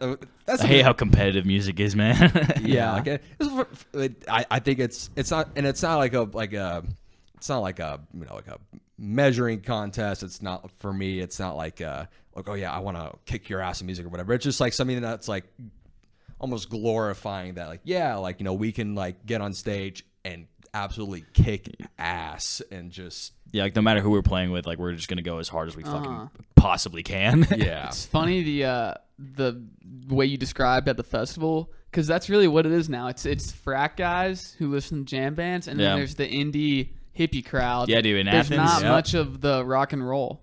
Yeah. Which it's like that literally is the scene right now in Athens. And again, indie and jam band. And again, not shitting on it. Any of those bands or whatever. So they're really good at what they do. Yeah, you know? they are really good at what they do, but, you know, they're not my genres. And, you know, something for me that's always like, you know, again, it's motivating to me is that, hey, like, you know, we're going to go on stage and not play something jammy or something indie. And we're going to show the people how fucking good it is. Yeah, it's like it's like in the same way, like the way we're writing songs. It's like I'm putting on a show that I would want to see, you know? Like, I love playing with other bands, but like, dude, I want to see somebody smash a guitar. I want to see someone headbang till they can't move their head the next day, you know, and scream their ass off and shred. Like, cause like you said, it's like there's like a couple rock bands in Athens, but like it's 98% jam bands and like bedroom dream pop indie emo type. Like, you hit the nail on the head there. Yeah, dude. Emotional, you know, like there's some, which like, you know, like that's where the scene really is. Like, and you could tell, like I was playing with Hotel Fiction, everyone else, that like the amount of resources they have of like people around them that like are into the same stuff. It's crazy, dude. Like, it's crazy. Like I was like anywhere from like all the people in Lighthearted. They're like, yeah, we got Andrew Blooms and Tommy to play. It's because they're really into like what we're doing. Like, that's crazy, you know? Yeah, yeah. Like in terms of like rock bands, like AFTM's like they're a little jammy. Dude, we've been talking to Cam a lot. Cam's the freaking man. Dude, you know Cam? He likes metal, doesn't he? Dude, he is. Cam is awesome. Cam's the man. Yeah, we jammed one time last semester. And I didn't even know he plays guitar, and yeah, he was shredding. I didn't even know he played guitar. Yeah, he shreds, man. Really? Yeah. Dude, he's got his own like we're gonna try to get him some mixes to because he's like, I want to, because we talked to him after our show, and like he was like, dude, I want to like mix your stuff, man. And he's like, this is what stuff I want to do. So like AFTM they're kind of rocking, but like. He was like, he wants to go harder. He wants to like throw down. Yeah, correct. that's the stuff he likes. You can tell. Yeah. So I met him for the first time at Pappy's Field that crazy weekend. And I heard so much about Cam or whatever. Yeah. Meeting him, I was like, oh, yeah. Yeah, dude, he exceeds all. He's just such a good guy. He's the man. Yeah. I'm going to text him. I need to I want to jam with him, dude, while. man. Yeah, y'all would have a blast. Because like, dude, like Jack was running late because like he was working. He's like, dude, don't even worry about it. I got you guys. I was like, he was probably so excited. He probably slashed Jack's tires. Because like he was ready to play, man. Oh yeah. I gotta jam with that guy, man. Yeah. So like, there's AFTM where they rock, and then like there's Cosmot, which is kind of broke up. Kind of broke up. Yeah. We get what? Officially? I'd say officially, yeah. Damn, it's just man. because like the Charlie and Matt graduate. That makes me sad. I don't know. I thought about starting something new, and then I decided to start something new. I started this, but not contributing. Or I guess I don't know. Maybe I am contributing to the rock and roll scene. This is bit. the contribution. Yeah, having awesome. all the I don't know. But, Yeah. I talked to y'all's drummer the other day. Rob. Yeah, he was playing with Rooster now. Yeah. They're the Sig band. They're pretty good.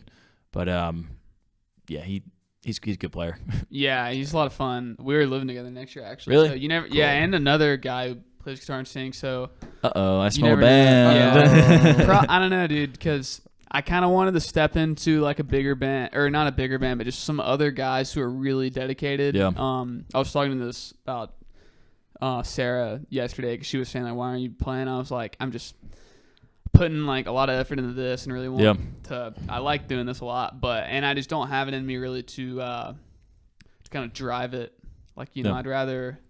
It's tough to do like it's two tough big to do projects. like this is what I'm really putting like mental. Like if other people already had like drums, bass, guitar, they want me to they like my sound, want me to sing. I'd love to do it, but I can't like be that guy who's pushing it. Yeah, you know? no, it's to drive the boat. You gotta be driving the boat. Yeah, like it's you gotta not be like all in it. And right now I don't like. I'd like to do it, but I don't need that. Yeah. You know, it's like, not that I like quit on or anything. It's just that I don't know. Just kind of put that energy elsewhere. Dude, that's why playing with other bands is like, it's so refreshing, man. Like when I was playing, like just like jamming, you mean, or playing like jamming shows? or playing live shows, man. Because like with the everyday, with our stuff, it's like we show up and it's like I gotta be on my shit. You gotta be warmed up vocally, ready to like mentally. I gotta be alert until we start, and then I could probably relax.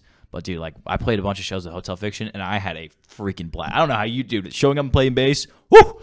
It is so fun, man. Like we played a couple of shows. Yeah, again, I'll let them talk about it. But dude, like I had such a ball playing with them. Mm-hmm. Like I would just show up to breweries, and like they took care of me because I was like drinking a lot. Yeah. Like this one, I got sent home with like a bottle of whiskey, and like I had a bunch of beers at this cool Nashville brewery. They gave me a free crop top because I was drunk, and I was like, they're like, pick anything of the merch, and I was like, crop top, just immediately. Facts. Dude, I bet playing with them is fun just because they have such a big fan base. Dude, and Jade they is pull so a lot talented. of kids. So is Jade. Dude, they're so good. It's not, dude. She was like, because like you and me, like we're okay vocalists, like we like you and me. Oh yeah. Like, but she is like, I'm having an off day, and she like when she was still, like, warming up, oh my god, I was up. like, you sound like an angel. Yeah, shut up. Like, get out of here with that. If me and you like say like we were having like an off day, I am like the set list we sing. It's like you got to be like warmed up, ready to go. Like you can't. It's unless you're doing like all Tom Petty songs, something like that. But when you're playing like Zeppelin and like Alice in Chains, you gotta be on your stuff, man. You have shit. Yeah. Otherwise, it's gonna be, dude. If I could, it's gonna be brutal. Yeah. Then you start then like as soon as I start to let it go and like start like letting the raps kind of like take over, man. Yeah, I know what you mean. Because like for the most part, like for it to sound great, like in studio, you kind of I'm still figuring all this out, but like the way that you perform live is different from like the studio sound. Like you can't be, screaming man in the box like the high notes like with like rasp and expect to play another 3 hours. Yeah. Like you just can't do this. You got to. I'm figuring out like how to like balance like getting a little bit like a healthy rasp with like the mixed voice, which I'm still figuring that out. But like the and. If that like goes and then I'm like then I gotta sing down an octave and then I just feel my mental health directly linked. I'm like that was bad. Yeah. I've seen it happen. His mental health decreases Dude. significantly. Every time I've seen y'all that you always kill it to the very end. Yeah, dude, I try my best. Like I've never been like, oh dang, he sounds off tonight. Yeah, or whatever. You haven't been there. I've had some off nights, man. Them. I've probably seen y'all 4 times, and I've never been like, oh dang. Yeah, thank goodness it hasn't happened in Athens. Recently you sounded great. Yeah, I'm figuring my shit out. It's like I'm still like everyone always says it's got to come from the diaphragm. You got to keep it there, and then I was like, nah, man. It's like I'm singing here, and then I'm finally figuring out. I was like, oh, I got to support the notes in order to get them. It's like I can't like take an easy route to get to these like high notes. Like I've been trying to just kind of like to like technique up top and not down here. Is like technique up top will get you most of the way there, but like that last little bit, it's got to come from like down under. Yeah, it is weird though because it's, like a lot of the really high notes feel like comes from all like the front of your face. Yeah. But then I guess you still have to pull it from the belly a little bit too. Yeah, and it's tough. Like I'm just now like figuring out like what's going on like mentally and like vocally. If like on this end is one thing and how it comes out, the other end is totally different. Like, I'm trying to like all my vocal heroes, they got a little rasp. I'm like, I don't know how to do that without like absolutely blowing my voice out. So I'm still trying to figure that out. But like just trying to get what my like even when I'm like writing songs, I'm like I know exactly how this sounds, and then I'm like I get pissed off because I'm like I can't sound like the way I'm writing these songs. Yeah, I think you have a really good sound though. Don't try and compare yourself to. I know, like, I'm who going you for like. the best, man. I'm going for it. Like, no, I think you naturally have like a really nice, like high, like clean sound. Yeah, which is really cool, clean, and it really works well for what y'all do. Yeah. So I don't think you don't have to sound like Chris Cornell. I want that grit so bad. All my favorite Uglists have that like little dusty, gritty, gravelly. Do you also want to sound like lately when I don't really I've played classical guitar. So I've been playing that a lot lately, but like I was singing High and Dry last night. What was that? The Radiohead song. Yeah. Like I was just song. like, I got bored playing. I was just like, I'm just going to learn the song real quick. And then I was singing it. And I was like, dang, like I wish I sounded like Morgan Wallen. Like, do you know the country singer? Just like that really deep. Like you just always want what you don't have. Yeah, exactly. And then he probably is like, oh, I wish I was I could tenor. sing. Yeah. Like I wish I sounded like Chris Cornell or like Singer and Rush, whatever. That's the thing. Like you can't have it all. That is the thing. Yeah, you really cannot. Nope. I feel like Chris Cornell kind of does. Yeah, he sounds like really his voice is deep. But then it goes and like yet. way. Well, I mean, like even like down low, I think Eddie Vedder's got him like in the lower Eddie register. Vedder's lower registers. Yeah, you know. So he really like he's got a great like Chris Cornell's got a great low voice, but like I want to hear that scream. I want to hear that early gun Soundgarden. You know. Yeah, dude. You showed me that song. That's like my favorite Soundgarden. Is it really? Song. Yeah, Dude, that song goes that way one too hard. And Searching with My Good Eye Closed. Yeah, like that's a good one. Yeah. Yeah, he's just up his stress through the whole time. Yeah, and what's the Slaves and Bulldozers? That one. Dude, I told you to cover it. Yeah, I saw that. I watched Yeah, most of that dude's videos because he covers all the songs that I like. But like that vocal fry, where like I was like just like the now I know why you've been shaking. Yeah, dude, that is insane. I'm like I want to sound like that 24/7, but like you just can't. Dude, that video is like people don't understand how the one I sent you the cover, like that guy is nuts. Dude, like playing that on acoustic and sounding good, it's like how did you pull that off? I don't know, man. Like beyond my understanding is what it is. He has kind of like a story, a little following. Like he had quit music and then I saw he's back. I saw he's back. Yeah, everyone because he was posting covers for years. Yeah, like 6 11 years ago. Yeah, even more than that. Like really, like a little crappy camera like that before people even had like a smartphone. Mm-hmm. He was doing it on something like that. You'd see him like turn it on and.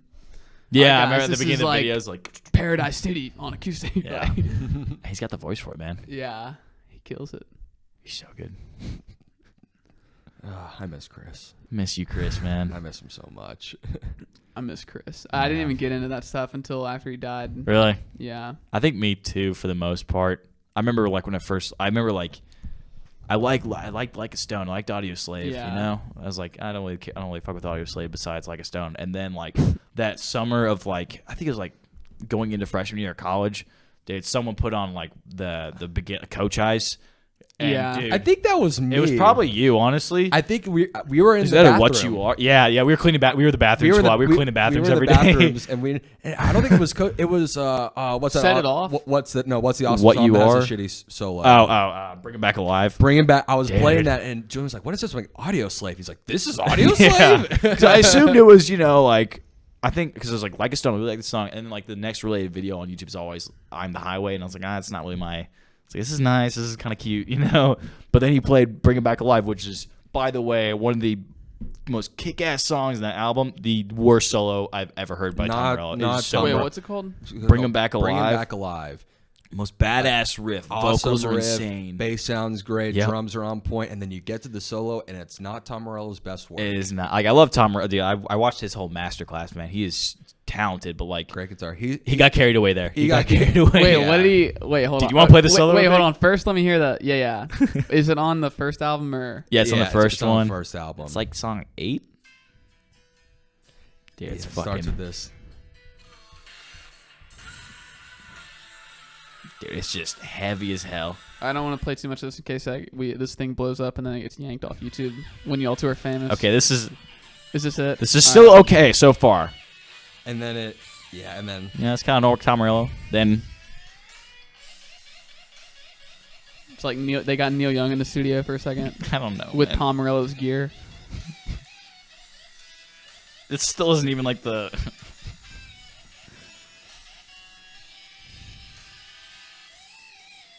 bass sounds great. What is he doing? Is he? I don't know, I man. don't know. I don't know. We always focus on the bass line. Yeah, when it's it like, you goes have to over ignore that. the solo pretty much because the bass line's just ripping the riff and it's so good. Yeah. But like, so that song is just so kick ass. You get to the solo. It's just like. So what's the T yeah. with his master's class? It was like I got masterclass for Christmas because I was like I want to watch Tom Morello's thing and like some art, some like writers. It was good. Like, dude, I kind of forget how much he writes in F sharp. It was kind of like him just kind of like pulling back the curtain of like breaking down like his pedal board and like the way he writes riffs, the way he practices, and kind of just like some it's just like moral philosophy pretty much.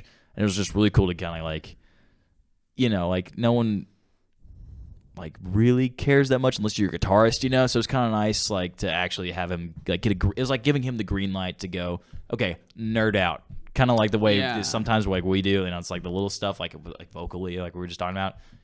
Yeah, it was that for like 3 hours and it was great, but yeah, I think I learned a good bit, it was more just kind of cool, just like, oh yeah, that's how he gets the know your enemy thing, Yeah, for a while in the early days, he would like if a camera was looking at him, he would like turn away. Like he'd kind of hide it. Yeah, Like, because want that was people to like know. He's so new. That was his thing. Yeah. Because he was like, I respect the hell out of Tom Morello, man. He's like the last, like, I would say he's probably the last, like, guitar legend, I want to say, because he's the first one to do something new, in a long time. Like, he's done a lot of, like, your face is different. No, I know. I'm thinking. Yeah, that's a bold statement. Keep I going. think so. I'm gonna fact Like- check you, but keep thinking. Like, in terms of, like just, like, introducing new style and, like, when's the last time the electric guitar changed since Jimmy Page? Not a whole lot, Like you have different guys that figure out different things. Like you have the Van Halen effect, and then everyone plays like Van Halen. You are going deep in the memory banks. I can't think of anything. Like since Tom Morello. Because if you look at it like I've never thought about it in terms of like doing something really new with the guitar. Yeah. I don't think because then like late '90s it was kind of like blues guitar came back And, then like, also yeah. like other like bad rock and then early 2000s like who like Like maybe you got like maybe, Dragon Force. Like I was thinking like, no, by far not guitar legends, but like Frusciante? but like He's so okay. It's good, it's but like, not what is there anything? yeah, Like, yeah, rhythm it's not- section, rhythm wise, he's probably my favorite. really Top 3. okay. I love him, dude. Okay, Yeah. I would not have pinned you for that. Dude, Okay, his harmonies made. I love Oh, that yeah, band dude. so much, dude. I was thinking of like the Strokes, maybe.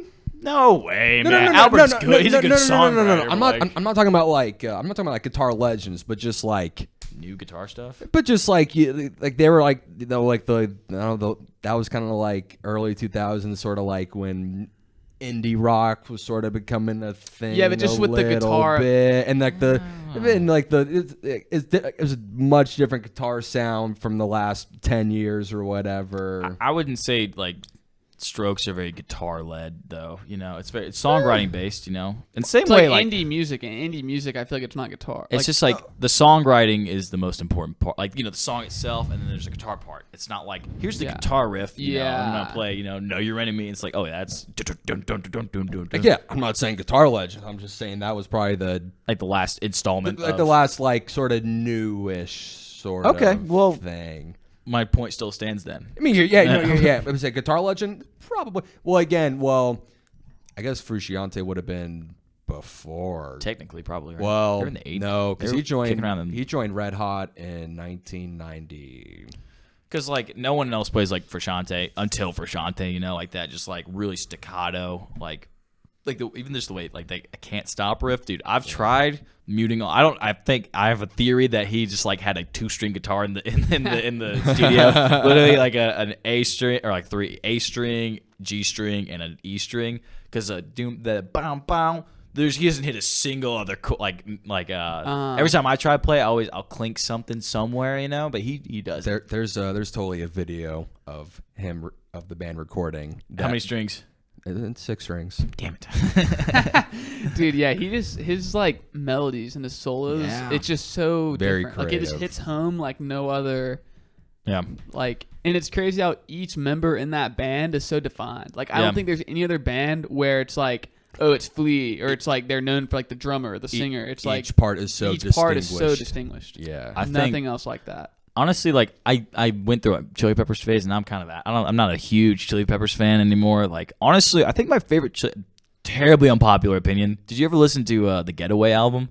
Dude, that's so good. It's so good. So good. And Frusciante's not on it. Yeah, no, but the guy that got he's back in the band. But that guy Josh was like similar. I mean, pretty much so like so good. He was Man. awesome. Yeah. Dude, that I love the the songwriting. Best. Have you listened to Stadium Arcadium, the 2006? Yeah, dude. That's probably a lot of people's favorite, I think. Yeah. Like it's just so long. It's like a 2.5-hour album. Dude, like, it is like that's one of the most time I'm like the guy who I like 50-minute albums, but that is one where it's like, dude, really? I think the band was at their peak with that, but now you never know because Frusciante's back. Yeah. So we'll see. Did you you know the song Wet Sand? That's off on that yeah, album. yeah, that's on the. I think that's my favorite Red Hot song. Yeah. Really? Yeah, that's mine's a good gotta one. be Goodbye Angels. I love that song. Dude, that song kicks so much ass. The one like yes, dude. Yeah, we used to play that song. Everyone would be like, that was like first early days of the band. Like I don't know why we picked that song, but we were like, we're gonna play this song.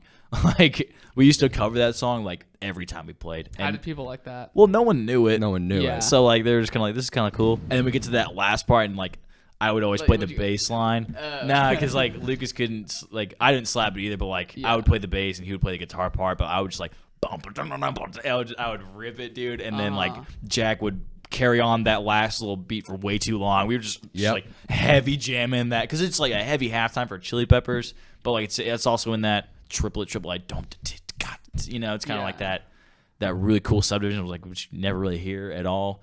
And like it all leads up to the kiss this, dude. That song is insane. Yeah, they released that one as a single, but I think that Did they really? Darkness or the what is the one? Darkness Necessity's the actual song. Yeah, that one I think It's a good took song. off Man. a little more, but they probably liked. So did Go Robot. Yeah, Go for some Robot, reason. I like that song, but like that one's kind of when I've listened through that album, because I actually really just like I had listened to that album and I really liked Goodbye Angels, but I really like last month was when I really was like listening through it and I was like, this album is so good. The guitar work. The first time I heard Go Robot, I remember like I don't like the song, but then it kind of grew on me. They I remember listening on the radio. I remember I listened to their live performance of the album on the radio like the day it came out. And they played it. Yeah, it was on. I want to hear that. It was on old 105.7. Oh, R.I.P. R.I.P. But yeah, that was great. I remember like them playing. I remember like them playing most of their songs. And I was kind of like, like it's okay or whatever. but yeah, no. But then like I kind of same thing. I listened to it like I listened to it like what? He's like, because they play a live. I was kind of like, It was a delivery for me. Actually, fun. Weird segue. So you know, yesterday was my last day at work or whatever. Yeah. And when I did you make a TikTok and quit? I closed or whatever. And we were leaving. I was saying like goodbye to like some like my managers or whatever. And they're like, will you ever come back? And my reaction was, and he turned around and walked away. And they're all like, this dude went, So 2 days in a row when someone laughs at me for just the way I talk. I can't help it. That's funny, man. Anyways, but same thing. I listened through back that album and I was like, oh, this stuff's pretty good. Like it's It's good stuff in there. It's like just poppy enough for people to like, but then it's correct. like It's there's still just something about it. Guitar work, man. It's like The Longest Wave and Longest Sick Wave, yeah. Love. I think the guitar work in that is just it's immaculate, man. Yeah. Like writing wise, it's very Hendrixy almost, which it's just kind of like that smooth. Yeah, but like that's probably his biggest stuff. influence. Yeah, I would say so. Yeah. If I had to just take a wild guess, his playing style is very much like that. Yeah, yeah. I mean, and if he's playing like the Strat too. Yeah. I saw a video where he showed. Do you know Snow? It was like the popular song from Stadium Arcade. Oh hell yeah! Do I know Snow? Come on, man. So he showed how like he was like, okay, this is the way Hendrix probably would have done this. And then he, and then he was like, "But I did this with it." It's like it sounds like when I hear that riff, I wouldn't think of Hendrix, but when he played it like a little like different, Hendrix it was would like play that's it? Hendrix, and then he changed it a little bit, and it was like, I know exactly what video you're talking about. Was that this? And that it was the recommended to me the other day, and that was the same video too, where it was just like, like the drummer wrote the riff too, or something like that. Yeah. Whoa, that's super cool. Which I think they were joking about, but it's the Red Hot. You can never. Yeah, you tell. don't know. You don't know. Yeah. Yeah, Red Hot's it's never really been one of those bands that have like, I like it, it's cool. It's not one of those things that I've just sort of like gravitated to. It's just I've heard the hit so many times that I'm just like, that's very true. Kind of over it. They're one of those bands like listening front and back to the albums hits for sure. Really?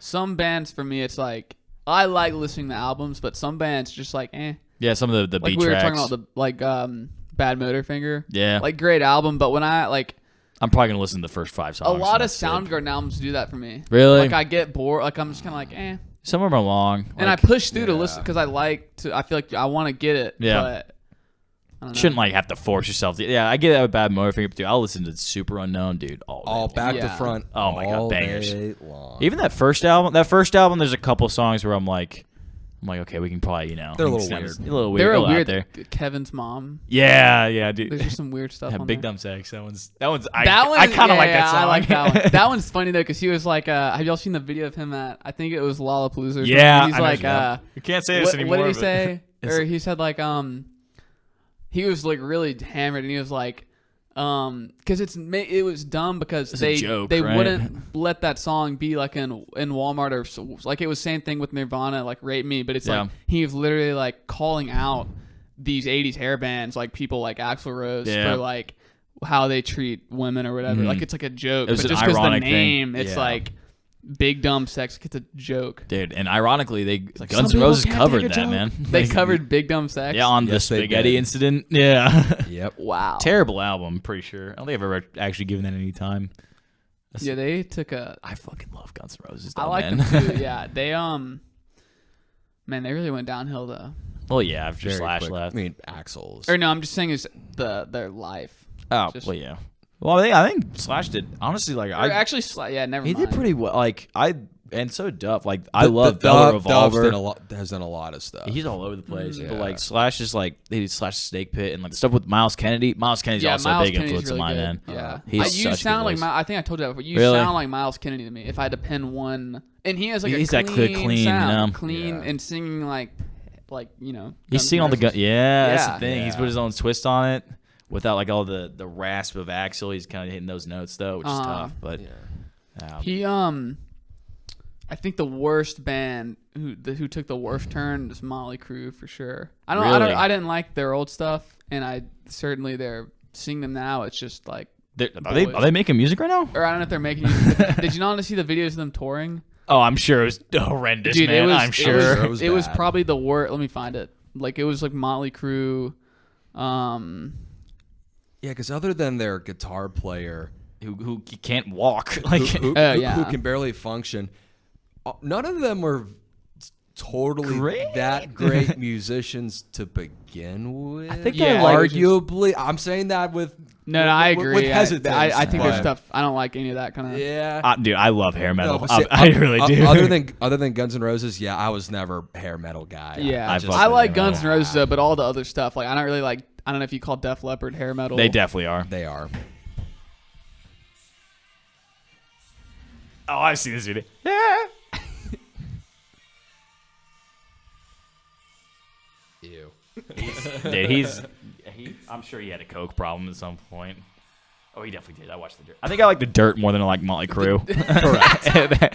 Absolute I think The facts. Dirt gave them a prettier picture than what the honestly. which is bad because they did a lot of bad stuff. Yeah, that movie's heinous. Like, Dude, I bet that got a lot of people. Like, I remember I never even heard of them, and then Heard of Motley Crue?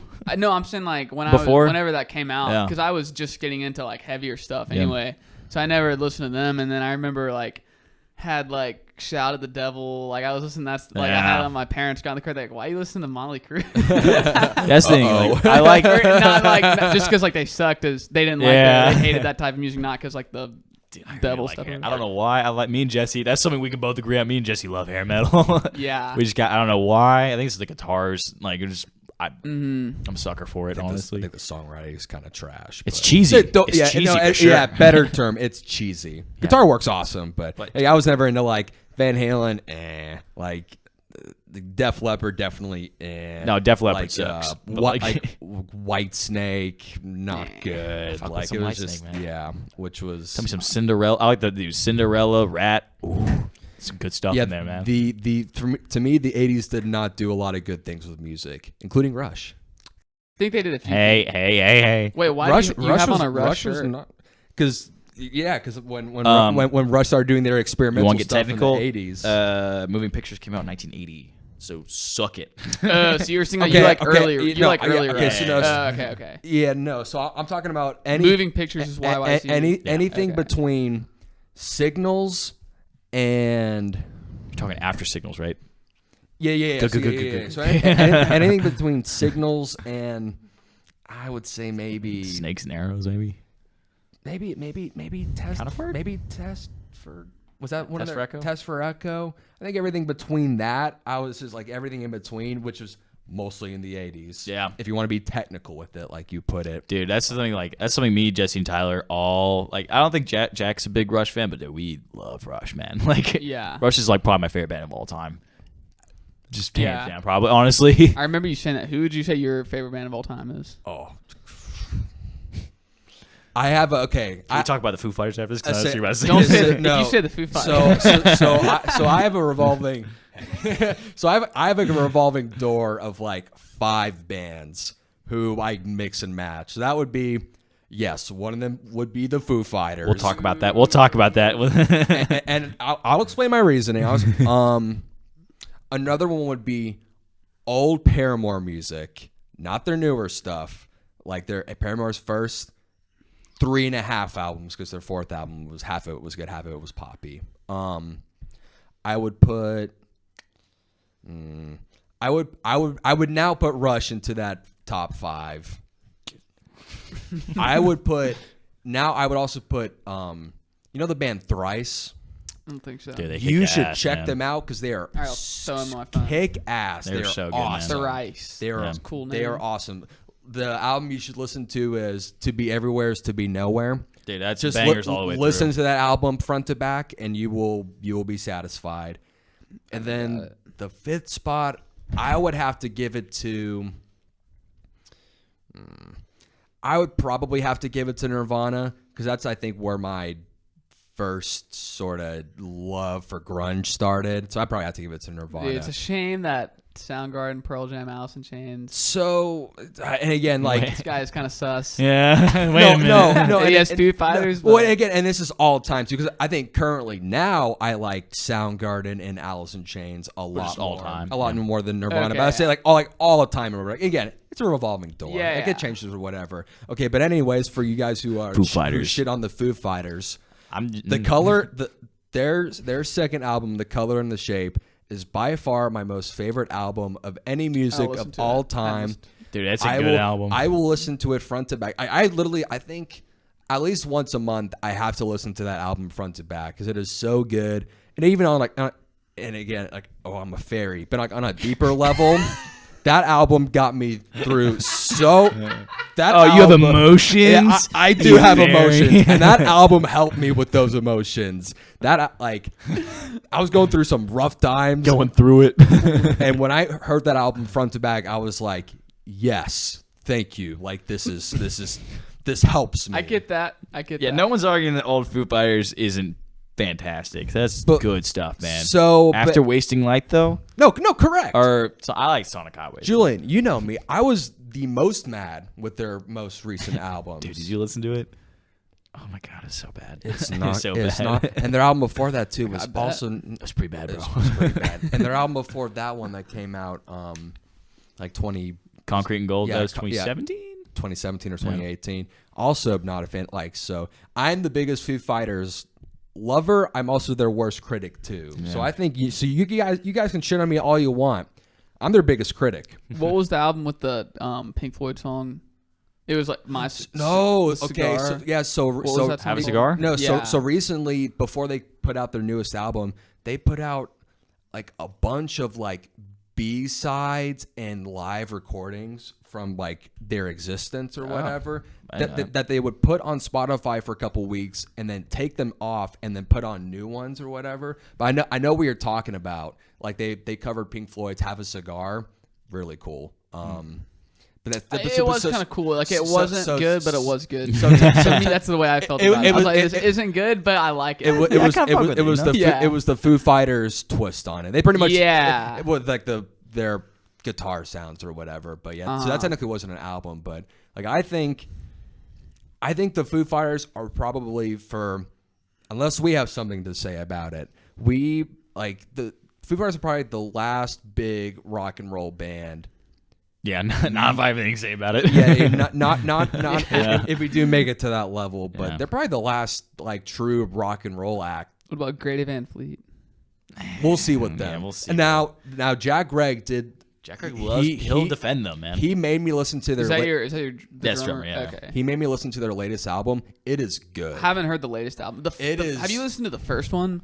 Yeah. Okay, the first one, like that first one is good. The second one was still good, but it wasn't like the same. Oh, yeah, like I didn't think it was as good as. I think the first one was just crazy. Was that like the highway tune and like Black Smoke Sparks Rising, yeah, and those are good every songs. song on that. Yeah, front to back. I think my problem with them was I never really liked their guitar sound. That's like one of my favorite. Like, I love that SG. Like I thought like It's a cool guitar. I mean, it's a cool guitar. I mean, I like that playing as well. But I think I think it's one of the reasons why I like their latest album so much. 'Cause their guitar was clearly more developed, or his skill as a player went up a notch. Because he did a lot of cool things. But what would you say the genre of the new? Because I'd say the second and the third aren't like Led Zeppelin-y. Like it sounds like the first one, it was like clearly like 70s like rock, but this one is like not. The second one to me sounded pretty different. It was getting into more of a psychedelics, maybe not the right word, but sort of like a little bit more like dynamically different. It wasn't just blasting rock and roll like the first one. Yeah. And then their latest album, I think, took the best of those both worlds together. Okay. Really? Like they have some kick-ass riffs, and they have some like really cool like longer songwriting stuff that they do.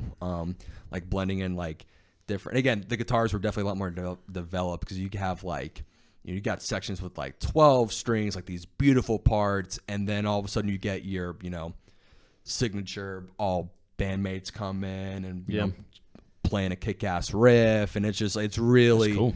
Like they have I forget what the name of the song was. I'll remember it later, but like their like endings to like some of these songs, like they're beautiful. Really? Yeah, like it's Like check it out. I've not been a Greta fan really, but the last album was really good. But I don't think, again, we'll see with them, but I don't think they're gonna be, because they're still not on that like super rock star selling out. I think it's because they're so young. They sell like, I mean, they sell stuff out. Yeah, I know you but mean. they're not like playing like arenas. Like they're not like Justin Bieber. They're not headlining Wembley yet. They're not doing that sort of stuff. And again, we'll see if hopefully they're still that. climbing. Like, I think, I'm rooting for them. I think they still. Yeah. Which unfortunately, I think their latest album is probably gonna hinder that a little bit because they're becoming more themselves. Well, they probably now because they're they have such a musicianship. big following. Yeah. They probably don't care if they're Justin Bieber or Yeah, but other than Greta,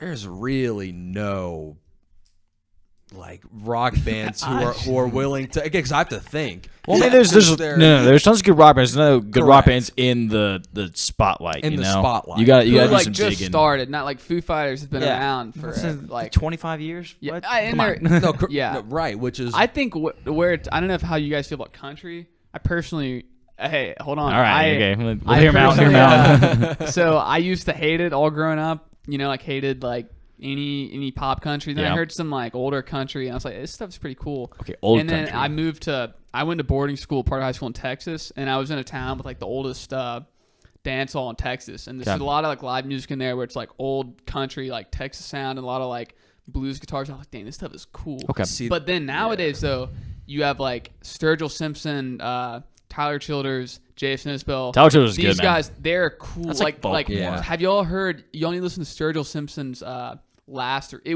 he won Best Country Album in 2016, I think, and then he was nominated for Best Rock Album like the next year. Really? Like the dude, Never heard of it was crazy. I think there's a big difference between country and country blues. Country blues, I can definitely get down with. But then Tyler Childers is not. He's like bluesy. folksy. That's like country. Like that is like. It's not like when I think country in my head, it's like the country pop. You know, like the Nashville different genres. like, Jason Isbell, I think his last album or second to last album was called the Nashville Sound. Like kind of making a joke. Yeah, my sterile. My mom raised me off of Keith Urban and Kenny Chesney, so I naturally developed a hate stuff kind of for blows. him. That's me too. I grew up hearing the radio, like country music, like all growing up, and then so I was like, this stuff sucks. I don't want to hear anything that has to do with the word country. Yeah, but then but like bluesy and like Western, Johnny Cash, obviously. Dude, you know. Johnny Cash, the man. Yes. Yeah, come on, that's everybody loves him. Like, But then, because it's funny too, because I think there's definitely a lot of similarities between I think country and rock.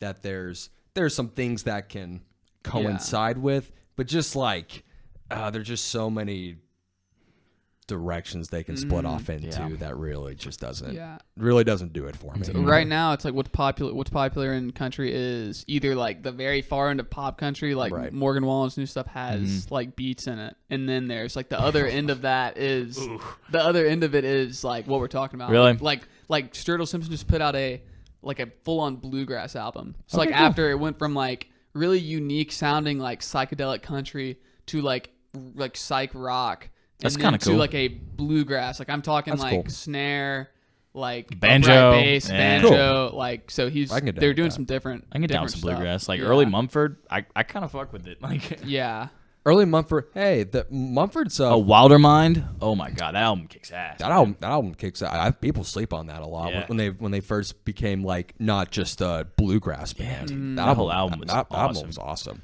It was beautiful. And then did they release anything after that? I think I stopped paying attention to them. They released another. It's like called Delta, and it was okay. Oh yeah, I didn't really like it. Yeah, I didn't. Dude, I listened to like I'm kind of on like a deep dark southern country blues, kind of like. Do you know Coulter Wall? Yeah, dude, freaking love that guy. He's Canadian actually. Yeah. I don't know how he got that southern draw, but like from Canada. Well, he lives on there's Canada's like different. Yeah. He's on the other end of like the French Canadian part of it. Yeah, but somehow that guy's more southern than I am. And born and raised in Georgia. Facts. Yeah. No, but this song like Devil Wears a Suit and Tie, I've been blasting that nonstop, dude. I love it. Well, Reverend. Like an octave lower. Yeah, it's so low. He's got that gritty. Yeah. It's like because I was like watching the live version. He just goes like, he's like, okay, this guy's gonna have a squeaky voice. He goes, "Whirl." Yeah, it's super compelling, man. Yeah. Well, boys, this is the longest podcast date. Oh, should we go over? Oh no, I love it, dude. And I think we hit that's an hour and 42. Oh, damn. Pretty good. Okay, yeah. Hell yeah. Boys. No way anyone's going to make it this far. Dude, I hope there's a few loyal fans. Okay, there you go. Our parents. Oh, yeah. They definitely are here. Make them listen to it. Y'all two got to blow up, too, and then people come back like early days of Everyday Dogs before they were famous. Yeah. Before we canned the bassist, you know. Like I'd wait for the day. Fire me already. You know? Do it. All right, so y'all, this is Everyday Dogs. Julian Inglima and Tyler Griffith, you're so close. I'm sorry, Griffith. He saw the T grip on the fucked chair. up the podcast. Start over. Julian Inglima and What's your tie? What's her The name? basis, the basis, yeah, Shitty yeah. bass player. Dude, I had someone the other day tell me my last name was, what's your last name? Ligma? Something like that. I was like, really? That's fair. I'm going to start He using was that. setting but you that's up. funny. He was setting you up. No, he was straight up thought my last name was He was trying to Ligma. flame you. Julian dude. Ligma? He was messing with Julian Ligma. He was messing with dude. That's honestly, I'm not gonna lie. That's what I thought when I got- first really? heard about you. I thought because on your Instagram it looks like I don't know. It just Yeah. looks like the first thing when I see it, I think It doesn't Ligma. look like, where's the... It doesn't yeah, look like dude. Inglima. His yeah. last name's either a joke or just super like mafia Yeah. Italian. Yeah. One Wait, of the are you two. Italian? Is that Yeah, I'm what- Italian. Okay, same. My father's 100% Sicilian. Sick. I fear for my life every day that they don't break my arms. Yeah, you dude. know? Break some kneecaps, bury some bodies.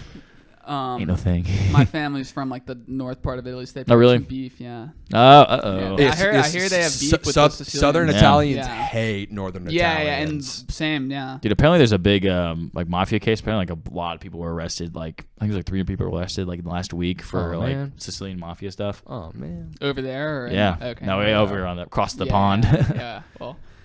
All right. It's been fun, boys. Been a good. Wait, tell everyone where to find y'all. Oh yeah, we're on Spotify Music. At Everyday Dogs. Okay, so yeah, Dogs music. at Everyday Dogs Music is our Instagram, and then just look up Everyday Dogs on Apple Music, Spotify, SoundCloud. I think we're on SoundCloud. Alright. but- Dog spelled like DOGS, Not the not Georgia DAWGS. Boys come back for a 3-peat in the fall. Hell yeah, dude. Yeah, man. All we right. gotta get Jack on here.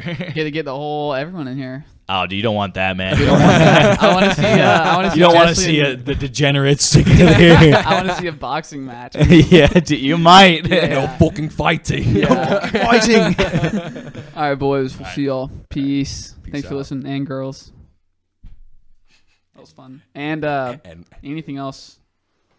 women. Yeah. And children and I'm so hungry. parents. I have to pee. So bad. You get to see the carpet toilet.